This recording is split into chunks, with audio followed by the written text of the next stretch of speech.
Quando foi descoberto o efeito benéfico do ômega 3 pelo Dr. Jorn Dyberg, na Dinamarca, visitando lá a Groenlândia ou Groenlândia, ele descobriu que o esquimó que morava lá e que não tinha infarto, e que não tinha derrame, e que não tinha Alzheimer, e que não tinha câncer, nós não estamos aqui para receitar, nós não estamos aqui para falar para você parar de tomar medicamento. Tem medicamento que você tem que desmamar dele, que ele tem síndrome de abstinência e pode causar sérios problemas. Porque a osteoporose é uma doença pediátrica com consequências geriátricas. Ela não aparece da noite para o dia. Uma mocinha de 13 anos de idade que começa a tomar pílula anticoncepcional já começa a ter problema de osteopenia e lá na frente vai... Eu acho, na minha opinião, que faço uso de azeite de oliva diariamente, que 1 grama de azeite de oliva pode fazer uma grande diferença. E segundo, os estudos que tem com relação à doença, porque eles pegaram pacientes diabéticos, todos eles, mas que não tinham nada detectável de doença cardiovascular.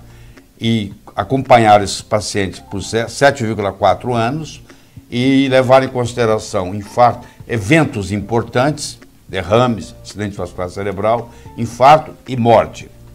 Então, apesar de não haver significância estatística, a tendência sempre foi a favor do ômega 3, que também foi usado em dose muito baixa. Eu nunca faria um estudo usando 1 grama de ômega 3. Os estudos que tem mostrando que tem um efeito terapêutico é em torno de 4 gramas.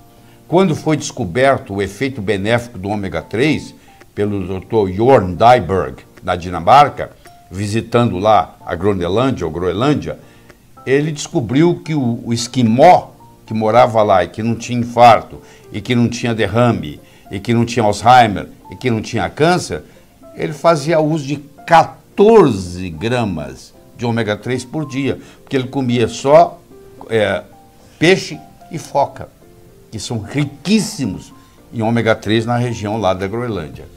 Então, 14 gramas ficou bem claro, porque na época a mortalidade por infarto, por doença cardíaca, nos Estados Unidos era 40%, na Groenlândia era 5,3%. O Dr. Dyberg falou, o que está acontecendo aqui? Deixa eu ir lá ver. E nos próximos 12 anos ele fez 5 expedições para a Groenlândia, e ele trouxe aquilo que eles comiam por dia, média, e viu, e pôde detectar em laboratórios em Copenhague, que tinha 14 gramas. Quer dizer, de 14 gramas para 1 grama faz uma diferença muito grande. Então, primeiro, não deve-se usar placebo e não azeite de oliva. Segundo, eu acho que a dose foi meio homeopática. Mortes por causa vascular foi 18% a menos no ômega 3 do que no azeite de oliva, e com significância estatística. Mas por que o estudo não destaca isso? Eu não consegui entender. Bom, é uma coisa importante, 18% é um número interessante. Quer dizer, 18% de redução em mortes vasculares. E isso não está nas entrelinhas, isso não foi destacado no estudo. Então a nossa conclusão é o seguinte, já que tem 14 mil no PubMed, mais de 180 mil no Google Acadêmico, mostrando os benefícios do ômega 3, com tudo isso e mais de, sei lá, mais de 70 livros publicados sobre o assunto no Amazon.com, isso não me abalou, e eu acho que esse estudo foi patrocinado por alguém para confundir, como vem de vez em quando um para confundir. Agora, eu gostaria de deixar bem claro que o ômega 3 é um suplemento que a gente não pode economizar para comprar, não, porque ele é muito fácil de ser oxidado. Uhum. Então, é uma coisa que eu não economizo, é comprar ômega 3. Ou você compra um ômega 3 de primeira qualidade, ou é melhor você não tomar, porque se ele tiver oxidado, ele vira veneno. Então, eu também nem sei qual é a qualidade desse ômega 3 que foi no estudo. Tem mais essa, 7 anos, 7,4 anos. Como é que tinha controle disso? E uma coisa que me surpreendeu muito é que com a tecnologia de hoje, por que eles não mediram o ômega 3 no eritrócito, na hemácia, para ver se esses indivíduos estavam realmente tomando ou não? Então tem vários furos no estudo, essa é a verdade. Doutor, vários furos no estudo, né? Infelizmente, a manchete do estudo, né, dizia que o ômega 3 não era tão importante assim.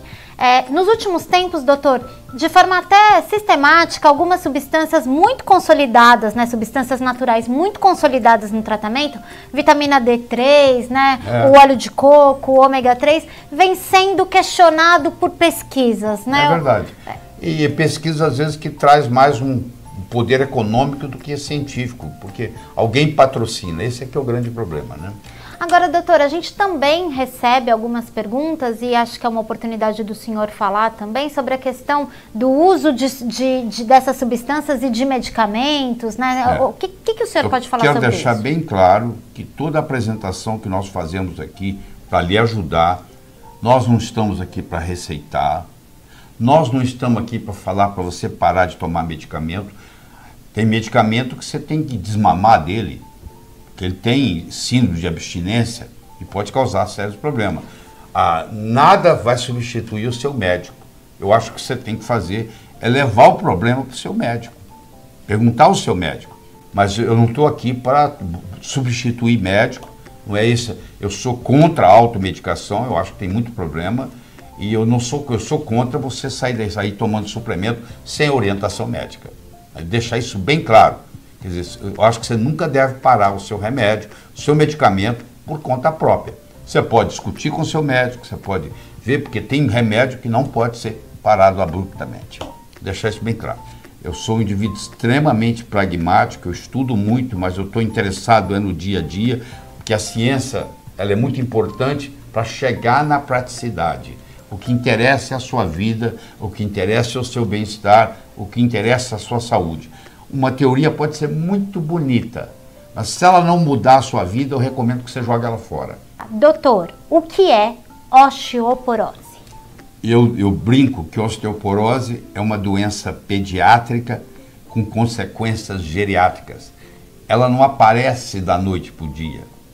Uma mocinha de 13 anos de idade que começa a tomar pílula anticoncepcional já começa a ter problema de osteopenia e lá na frente vai ter osteoporose. Quer dizer, quando você é diagnosticado com osteoporose, é por causa do modo como você vem vivendo.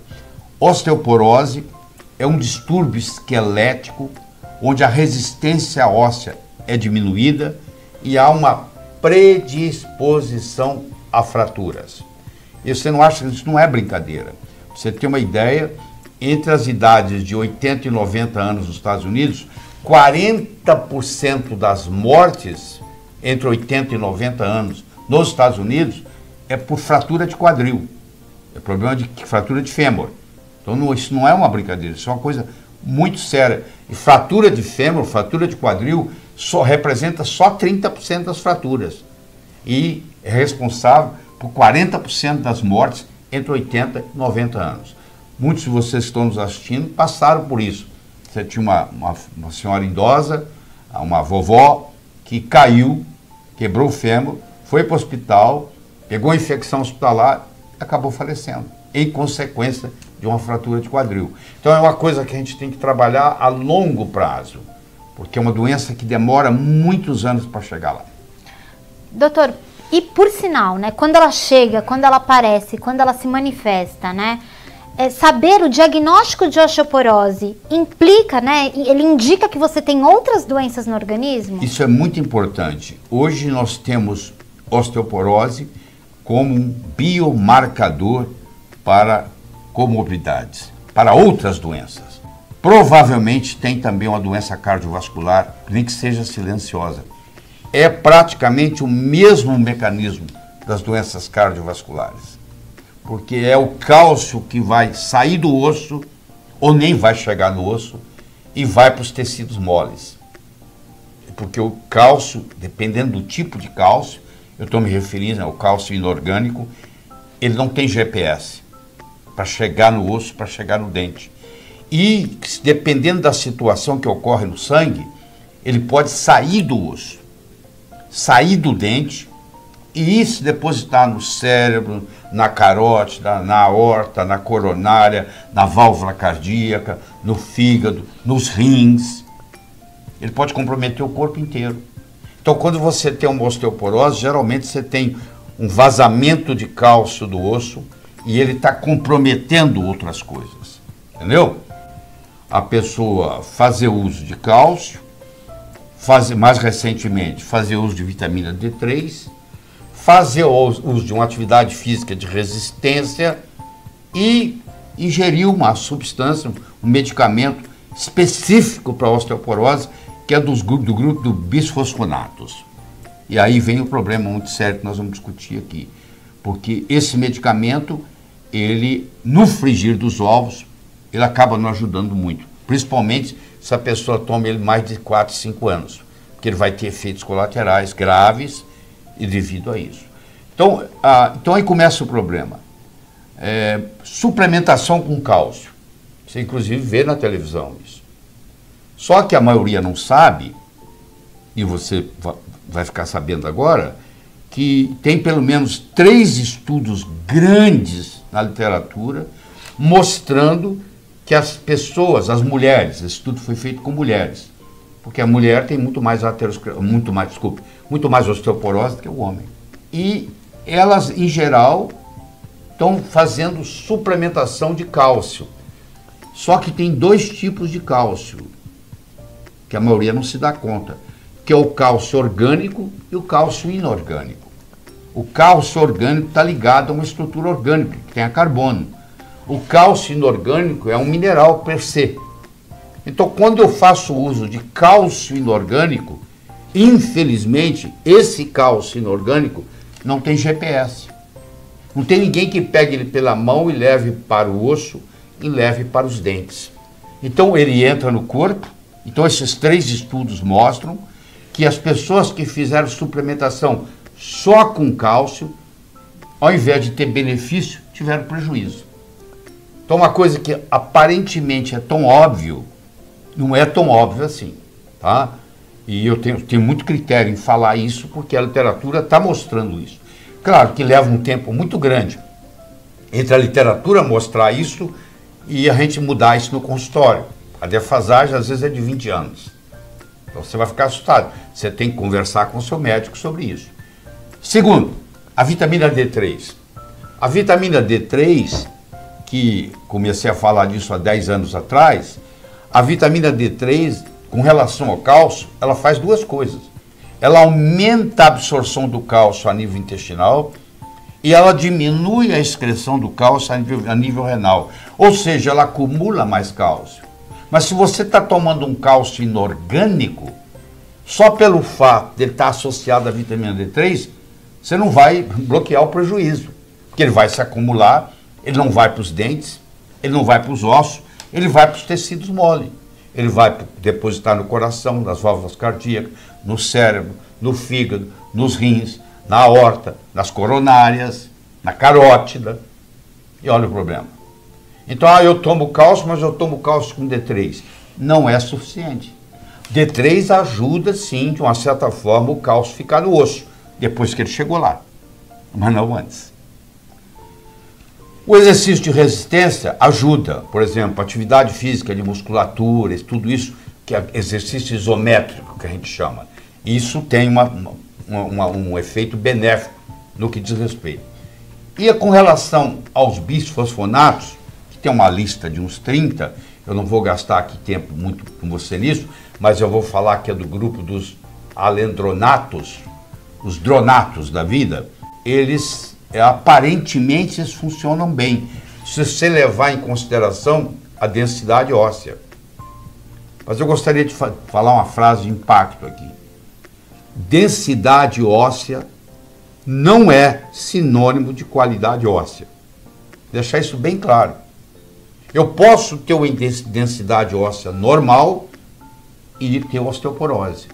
E isso é uma grande surpresa, porque a gente vem acreditando há muito tempo que a densidade óssea era um parâmetro bom para determinar a qualidade óssea, e não é verdade. Então, os alendronatos, os bisfosfonatos da vida, eles aumentam a densidade óssea, mas depois de 4, 5 anos, esses ossos começam a ficar frágeis. Então, paradoxalmente, eles vão formar fraturas atípicas, por exemplo, do fêmur.